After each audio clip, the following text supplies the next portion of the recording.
rabbil alamin. Wa bihi nasta'inu ala umurid dunya waddin. Wassalatu wassalamu ala asyrafil mursalin Sayyidina wa maulana wa syafi'ina wa uswatina wa habibina wa qurrati a'yunina Muhammadin sallallahu alaihi wasallam wa ala alihi wa sahbihi ila yaumil qiyamah. Subhanaka la ilma lana illa ma 'allamtana innaka antal alimul hakim. Rabbana atina min ladunka rahmah wa hayyi lana min amrina rasyada. Para jamaah, alhamdulillah, mulai sekarang habis subuh saya akan menyampaikan pengajian, tidak mengikuti salah satu kitab tertentu, tetapi kita ambil petikan-petikan dari berbagai macam masalah yang sekarang ini banyak diperbincangkan di dalam masyarakat dan juga di dalam pergaulan sehari-hari. Petikan ini kalau bahasa Arab disebut al-muqtatafat. Petikan-petikan, judul-judul yang penting. Kalau bahasa Inggris disebut highlight, potongan-potongan, atau bisa disebut juga capita selecta. Capita itu artinya judul, pokok, selekta itu yang dipilih, oleh kita sendiri. Pagi ini kita akan memulai sebuah judul yang sering dibicarakan orang di dalam masyarakat, yakni tentang hak asasi manusia. Sebenarnya bagaimana hak asasi manusia itu kalau ditinjau dari segi syariat Nabi besar Muhammad sallallahu alaihi wasallam? Banyak anggapan yang salah, seakan-akan ajaran agama itu tidak memberikan hak asasi manusia itu. Bahkan tidak kurang yang menuduh bahwa agama ini bertentangan dengan hak asasi manusia. Pernyataan ini pernyataan yang salah. Di dalam agama ada dua istilah. Pertama disebut hakullah, hak Allah. Yang kedua, hak asasi manusia, atau disebut di dalam agama hakul adami. Hak di sini hak adami artinya manusia. Hak Allah itu mutlak, tidak bisa diatur, karena di dalam Al-Quran disebutkan innallaha yaf'alu ma yasha. Tuhan berbuat atau melakukan sesuatu apapun yang dikehendaki.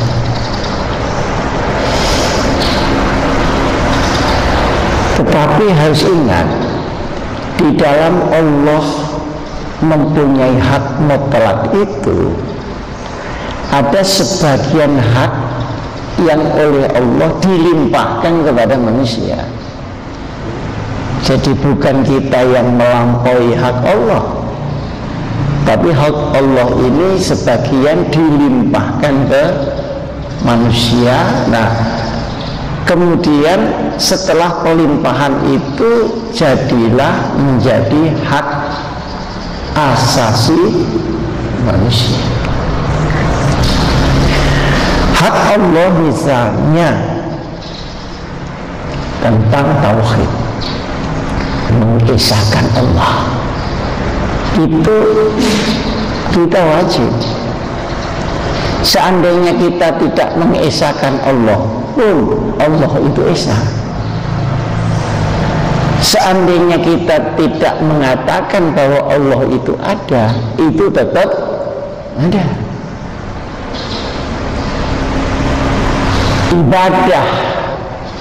Ibadah disebut ibadah mahdhah.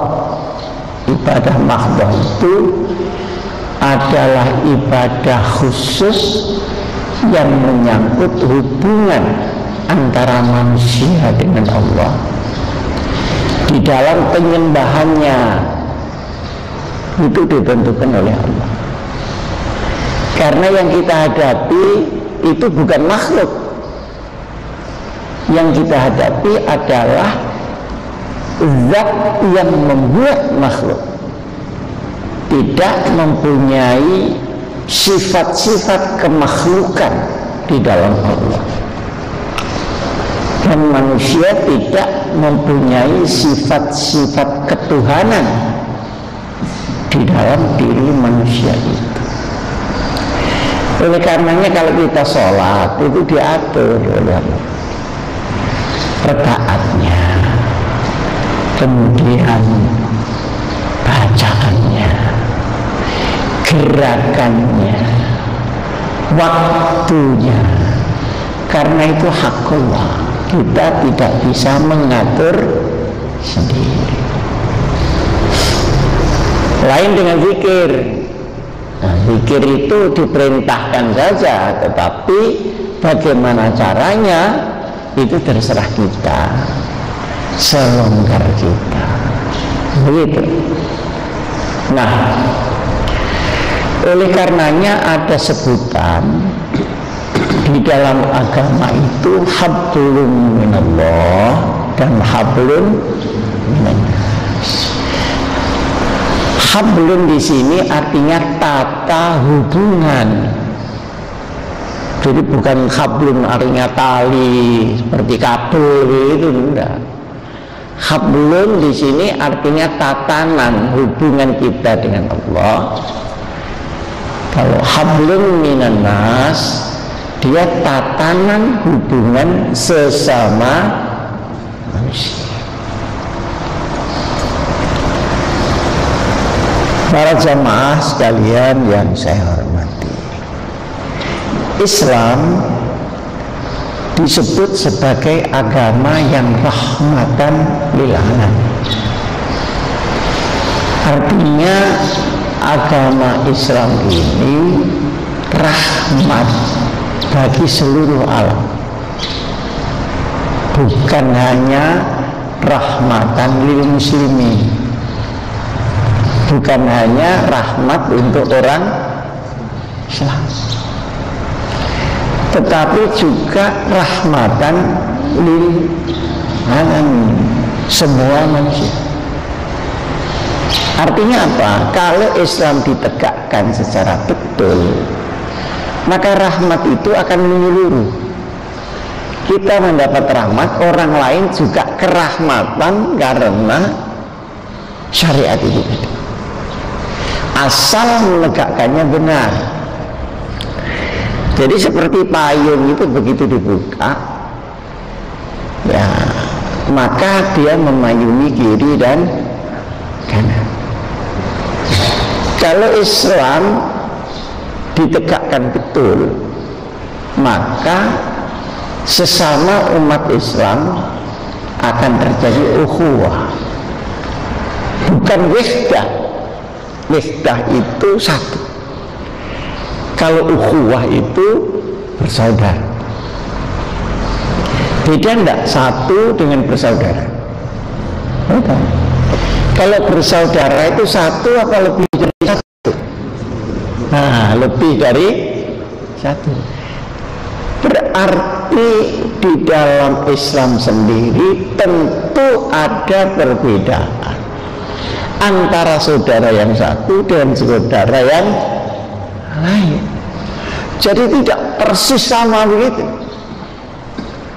Jadi seandainya di seluruh dunia itu Islam semua, maka tetap ada perbedaan. Perbedaan ini masih dalam ruang syariat Nabi besar Muhammad Sallallahu Alaihi Wasallam. Seperti kita di sini, ini kan beda. Ada yang pakai baju putih, nah, ada yang coklat campur putih, ada yang tidak jelas, ini coklat apa hitam, namanya mangka.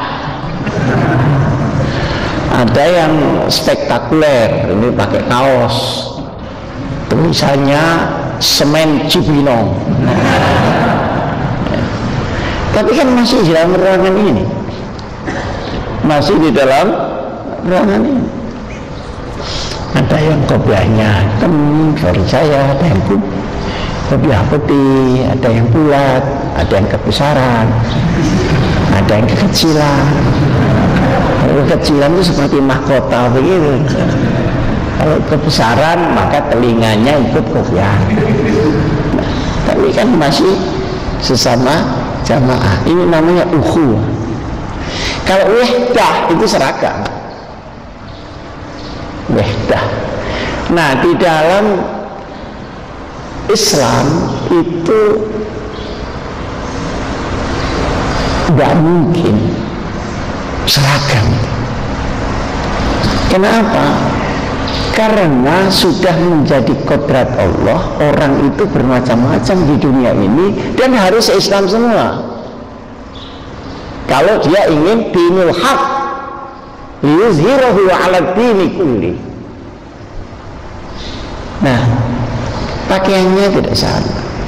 Indonesia seperti kita. Orang India kain satu piece diputar-putar habis. Orang Bali lain lagi, tapi Islam. Nah, baru orang itu menjadi salah kalau dia berada di luar ruangan Islam itu. Nah, berada di luar ruangan Islam itu atas nama Islam apa atas nama bukan Islam? Nah, kalau atas nama Islam tapi di luar ruangan Islam, maka dia harus dikembalikan kepada Islam. Farudduhu ilallahi war rasul. Misalnya Ahmadiyah itu nabinya dua, kan ngaco itu, nabi kok bisa double gitu, gimana itu ceritanya? Tapi kalau kita ada yang kuno, ada yang tidak kuno, ya terserah aja lah. Mungkin kalau ngangkat tangan agak berat, mungkin tangannya semutan gitu, atau tidak kuno, atau kuno tangannya nggak diangkat, ya sudah. Lana amaluna walakum. Dulu waktu saya kecil, wah kunut itu ribut lah. Dalam satu masjid ini imamnya kunut, makmumnya tidak kunut, atau sebaliknya udah bubar anunya itu jamaah ya. Nah, alhamdulillah sekarang ini sudah tidak lagi karena sudah tidak sembahyang subuh. Jadi perbedaan ini sudah kelewat. Dulu kalau tarawih ada yang 8, ada yang 20, satu masjid ribut Pak. dalil-dalilan. Sekarang tarawih aja sudah alhamdulillah ukhuwah. Nah, ketika kita menghadapi antara non muslim dengan muslim, itu juga ada ukhuwah bainal adyan. Untuk urusan-urusan tauhid, urusan ibadah, urusan pokok-pokok syariat, ya sendiri-sendiri. Lana a'maluna walakum bukan lana a'maluna walakum a'malukum istilahnya, tapi lakum dinukum waliyati. La a'budu mata budu wala antum a'biduna ma lakum dinukum waliyati. Kita orang Islam tidak usah bergaya sembahyang di gereja. Itu orang Islam yang stres, bukan pinter, itu stres. Untuk apa begitu dilakukan? Tetapi di dalam bidang kemasyarakatan yang tidak menyangkut urusan hukum agama, ibadah, mari bekerja sama. Jadi membersihkan got, misalnya di Depok ini, tidak usah dilihat KTP-nya, Islam bersihkan got, Kristen bersihkan sungai, tidak usah begitu. Ini bergotong roh berdagang misalnya. Orang Islam boleh jual beli sama orang Yahudi, boleh. Malah dulu waktu zaman Rasulullah Shallallahu Alaihi Wasallam itu kalau perang kemudian orang kafir ketangkep jadi tawanan, itu bisa ditebus dengan mengajarkan pemberantasan buta huruf. Oke, kamu mau selepas, tapi ajar dulu ya anak-anak ini alif ba ta, karena di sana kan nggak ada ABC. Alif ba ta, kalau bisa, udah. Artinya mereka mengajar kita boleh, tetapi mengajar apa? Nah, gitu. Ada tasamuh, toleransi, tapi juga ada i'tidal. I'tidal itu eksistensi kita. Ngerti tidak eksistensi? Tidak ngerti tidak apa-apa gitu. Ya, apalagi orang yang sudah umur seperti saya 70 tahun lebih itu sudah tidak ngerti. Pikirannya tanya dia rumahnya eksistensi itu mana. Artinya eksistensi itu ya eksistensi lah. Gimana itu? Kepribadian daripada Islam sendiri. Tidak boleh luntur. Tapi dalam hubungan pergaulan monggo pada batas-batas tertentu. Nah, lalu dengan budaya, nah ya, dengan budaya itu boleh dipakai asal tidak tabrakan. Kalau tabrakan bisa enggak dimodel supaya enggak tabrakan, nah gitu. Nah kalau sudah enggak bisa, memang itu merusak, maka dianggap mungkarot, di situ harus dipotong. Nah, jadi sebenarnya ada tata cara bagaimana menghadapi sesama muslim, menghadapi non-muslim, dan menghadapi seluruh tingkah laku, sekalipun tidak ada di dalam Al-Quran dan hadis, tapi tidak bertentangan. Nah, di sini di dalam masyarakat kita terjadi dua perbedaan. Ada yang mengatakan sesuatu yang tidak ada di Quran dan hadis itu dengan sendirinya otomatis haram. Ada otomatis, ngerti tidak? Jam otomatis itu dengan sendirinya haram. Di Quran tidak ada, hadis tidak ada. Satu. Ini pendapat yang banyak dikemukakan oleh Muhammad bin Abdul Wahab yang ada di Saudi Arabia itu. Pokoknya nggak ada dalilnya, haram lah. Gitu. Nah, lain halnya dengan Imam Abu Abdullah Muhammad bin Idris Asy-Syafi'i radhiyallahu anhu, yang ilmu fikihnya kita pakai sekarang.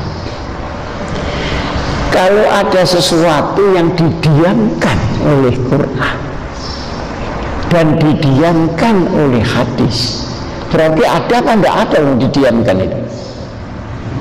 Ada apa enggak kalau didiamkan itu? Tidak ada. Kalau didiamkan itu kebebasan kamu untuk mengatur daerah yang didiamkan itu. Nah, tetapi penggunaan diamnya itu, kebebasan itu tidak boleh nabrak syariat Rasulullah sallallahu alaihi wasallam. Mestinya seperti Quran kan tidak menyebut model pakaian kita, hanya menyebut aurat kita yang harus ditutup, ya kan? Oh, kalau begitu kainnya boleh seenak kita lah. Kainnya tidak mesti kain ihram dari Saudi Arabia. Bukan kita jubahan semua nanti. Ya pokoknya ditutup aurat, tidak selesai. Tutupnya apa? Nah, ini didiamkan. Misalnya tentang pelaksanaan agama biasa dilaksanakan bagaimana, tempatnya, caranya, dan sebagainya, pilih sendiri. Jadi ada di dalam Imam Syafi'i itu ada istilah adamud dalil laisa bidalil. Nah, ini agak tinggi nih. Ini kalau mengerti luar biasa, kalau tidak mengerti ya biasa aja. Sesuatu yang tidak ada dalilnya itu jangan dianggap tidak ada, itu adalah sebuah dalil. Sebuah dalil tentang larangan karena tidak ada. Nah, kalau budaya itu bertentangan, itu dilihat ini bisa diperbaiki tidak? Menurut Imam Syafi'i, kalau bisa ya kita perbaiki, kemudian kita pakai. Seperti Islam itu kan menghormati leluhur, tapi menghormatinya kan dengan mendoakan, dengan membaca Al-Fatihah, Allahumma firlahu warhamhu wa'afihi wa'afah. Orang Hindu juga menghormati. Caranya kuburannya dikasih lampu supaya teranglah jalannya di kuburan. Kenapa kok tidak sekalian dikasih merkuri supaya lebih? Dia tidak bisa membedakan alam dunia dengan alam kubur. Lalu makanan tak di situ, kan gitu. Akhirnya dirubung semua. Bisa enggak nih diubah? Toh dia maunya itu menghormati leluhur. Nah, begini saja, kumpulkan orang-orang sekampung. Nah, kemudian diajak la ilaha illallah, diajak berdoa.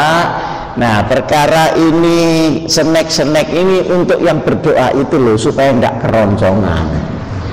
Itu karena kalau datang enggak dikasih itu, ini orang kok bakhil banget, ngundang orang kamu ada apa-apanya. Itu berapa?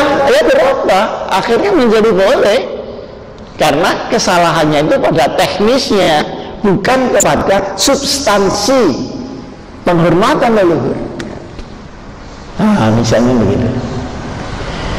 Tapi kalau budaya itu sudah tidak bisa diperbaiki, memang rusak, ya jangan dipakai. Itu munkarat, itu khurafat, itu bid'ah dan sebagainya dan sebagainya. Di Lombok itu ada suku namanya suku Sasak. Suku Sasak ini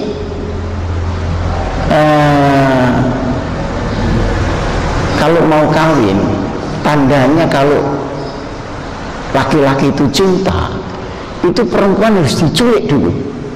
Wah, dibawa ke satu tempat sampai lungset dulu seminggu itu, baru lapor kepada calon mentua seia sekata minta dikawinkan, tapi sudah bolong semua ini. Itu apa itu? Padahal ketika belum kawin bersentuhan saja tidak boleh. Apanya yang diperbaiki? Nah, harus diberantas. Nah, jadi di dalam pendapat Imam Syafi'i itu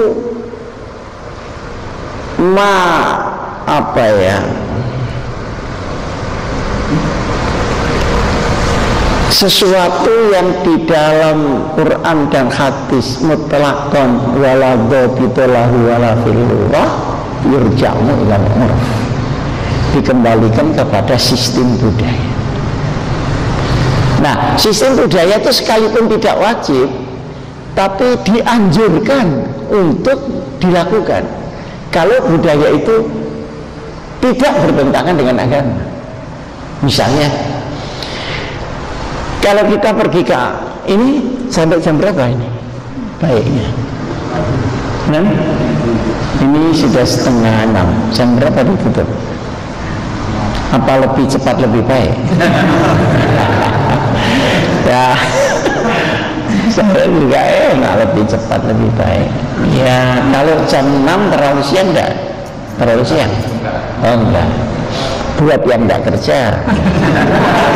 Buat yang kerja jadi pinot bagaimana? Nah, mawarada fi syar'i mutlaqan. Nah, itu kalau menurut Imam Syafi'i. Wala dhabita lahu wala fil lughah yurja'u ila al-urf.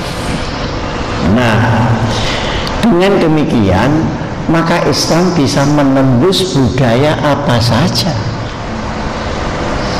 Memang lahir Islam di Saudi. Di Saudi punya budaya sendiri kan. Tetapi untuknya Islam kan tidak hanya untuk di Saudi, tapi untuk di seluruh dunia yang rahmatan lil alamin. Dia harus bisa menembus seluruh budaya-budaya yang ada. Begitu. Nah, kadang-kadang orang itu terlalu keras, terutama pendapat yang dari Saudi. Dulu Rasulullah kan hidup di sini, lahir di sini, berjuang di sini, kemudian wafat juga di sini. Kalau itu tidak ada budaya di sini, berarti tidak ada budaya di Rasulullah.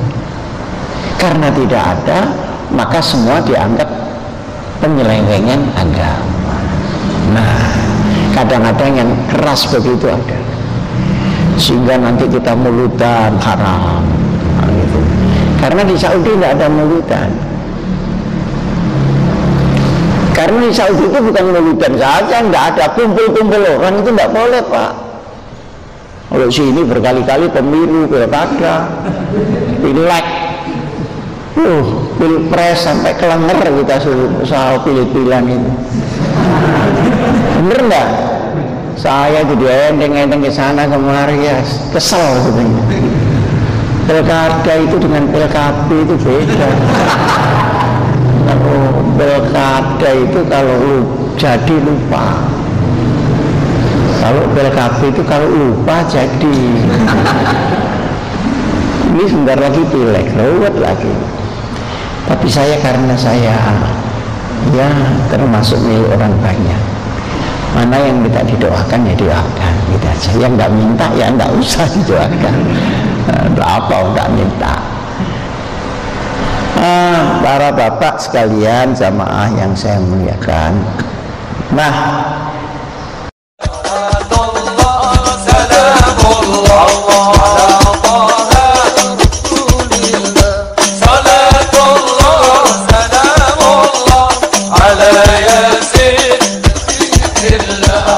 likur lahire NU ijo-ijo benderane NU gambar jagat simbole NU bintang songo lampange NU yang ulama